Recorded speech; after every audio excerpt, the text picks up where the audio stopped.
안녕하세요. 제주도에서 민박집 사장되기 시리즈로 작은 경험담을 공유하고 있습니다. 오늘은 민박 신고할 때뿐 아니라 운영 중에도 지켜야 하는 주인 직접 거주 요건에 대해 이야기 나눠보겠습니다. 민박업 신고를 하고 운영하려면 주인이 직접 거주하고 있어야 합니다. 건물이 2개동이거나 2가구 이상인 다가구 주택이라면 하나는 주거 공간으로 돼 있어야 하고 1세대뿐인 단독주택이라면 방 1개가 주거하는 방이어야 합니다. 기사를 통해서도 이 부분에 저촉되는 불법 영업 단속에 대한 경고가 나오고 있는데요. 실상은 여전히 주인이 직접 거주하지 않는 민박집이 많은 것이 현실입니다.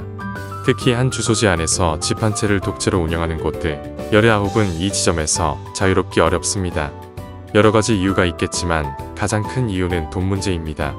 다가구라면 모든 가구를 객실로 돌리고 싶고 방 3개짜리 단독주택이라면 방 1칸이라도 더 손님을 받고 싶은 게 인지상정입니다. 더군다나 단독의 경우 내가 쓸 공간과 손님 공간을 동선상 분리하는 것이 간단한 공사로 끝나지 않게 되는 것이 보통의 가정집 구조입니다. 그럼 직접 거주하지 않는 분들은 어떻게 운영하는 걸까요? 일단 전입신고는 반드시 돼 있어야 하니 부부 중 한 명을 민박집으로 전입신고를 해놓습니다. 그리고 민박집의 방 하나 혹은 한 가구를 비워두고 옷가지 등 살림살이를 배치하여 공식적으로 그 공간에 거주하는 모양새를 합니다. 민박 신고를 하면 읍사무소 민박 담당자가 현장에 방문해서 거주하는 공간이 어디인지 꼭 확인합니다. 생필품들이 배치돼 있다면 거주 공간으로 간주하고 문제 삼지 않습니다. 그 이후 그대로 비워두는 분들도 계시고 침대를 놓아 손님을 받는 분들도 계십니다. 실제 자기도 하고 게스트하우스의 경우 스텝룸으로 사용하기도 합니다. 운영하는 도중에 읍사무소에서 조사차 방문을 하면 어떡할까요? 1층, 2층 두 가구 모두 손님을 받고 있고 둘 다 누가 봐도 살림살이가 아닌 객실의 모습입니다. 공무원분이 물어봅니다. 여기 거주하는 거 맞으세요? 그러면 답합니다. 네, 맞아요. 왔다 갔다 하는데 제가 위층에서 주로 잡니다. 그럼 공무원 입장에서는 캐묻기가 애매합니다. 독채인 민박집에 조사 나온 경우는 어떨까요? 여기 거주하는 거 맞으세요? 네, 맞아요. 손님 들어오면 불편하실까봐 자리를 피해드려요. 손님 오는 날도 별로 없어요. 그럼 공무원 입장에서는 캐묻기가 애매합니다. 제가 10년 정도 민박집을 운영하면서 딱 한 번 조사를 나왔었습니다. 주변에서는 한 번도 안 나온 집들도 허다합니다. 개인적인 생각이지만 공무원 담당자들도 알고 있지만 넘어가주는 것 같습니다.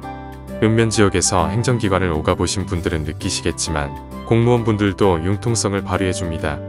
해당 지역 주민들에게 피해가 갈 수 있는 여지가 있는 사업이라면 칼같이 꼼꼼하게 검토합니다. 그치만 민박 사업은 농어촌 지역의 활성화에 긍정적인 효과를 주기도 하고 서민 먹거리와 관련된 작은 규모의 생업이라서 그렇게 매몰차게 대응하지는 않는 것 같습니다. 물론 직접 주거하지 않고 손님을 받는 행위는 엄연한 불법입니다. 적당한 비유가 될지 모르겠지만 이는 폭탄을 안고 사는 것과 유사합니다. 이 폭탄의 뇌관은 다름 아닌 민원입니다. 행정기관의 융통성이 발휘된다고는 하지만 민원이 들어가는 순간 공무원의 자세가 달라집니다. 담당자의 빠른 조치가 들어옵니다. 민원이라는 것이 참 그렇습니다. 주변 사람들과 하하호 문제 없이 지내서 그런 걱정 없을 것 같기도 하면서 장사가 잘 된다고 배가 아파서 찔러 넣는 게 민원이기도 합니다. 항상 유의해야 할 부분이 아닐 수 없습니다. 사람 사는 세상이라 정을 기대해 볼 수 있고 사람 사는 세상이라 뒤통수도 조심해야겠습니다.